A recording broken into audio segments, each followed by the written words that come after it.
আসসালামু আলাইকুম রহমতুল্লাহ আবরাকাতুহু। আগামী 26শে জুন শুক্রবার 10ই মহরম অর্থাৎ আশুরার দিন। এই আশুরাকে কেন্দ্র করে দুটি রোজা রাখা মোস্তাহাব ও সুন্নাত সম্মত।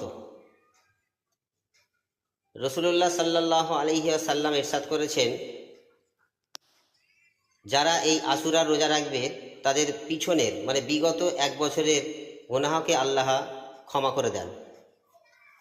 আবদুল্লাহ ইবনে আব্বাস রাদিয়াল্লাহু তাআলা হতে বর্ণিত, রসুলুল্লাহ সাল্লাল্লাহু আলাইহি ওয়াসাল্লাম আশুরার রোজা রাখলেন এবং সাহাবী রাদিয়াল্লাহু তাআলা আনহুদের রাখার নির্দেশ দিলেন। তখন সাহাবা ইকরামরা বললেন, ইয়া রসুলুল্লাহ সাল্লাল্লাহু আলাইহি সাল্লাম, ওই দিনে তো ইহুদি খ্রিস্টানেরা রোজা রাখে,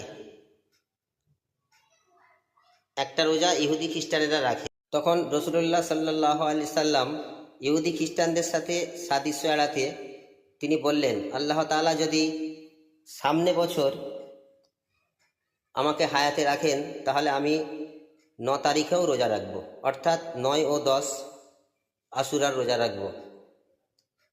তো আমরা যারা রোজা রাখব তারা 9ই মহরম ও 10ই মহরম, 9ই মহরম একান্তি না হয়ে ওঠে 10 ও 11, অর্থাৎ বৃহস্পতিবার ও শুক্রবার অথবা শুক্রবার ও শনিবার রোজা রাখব ইনশাআল্লাহ।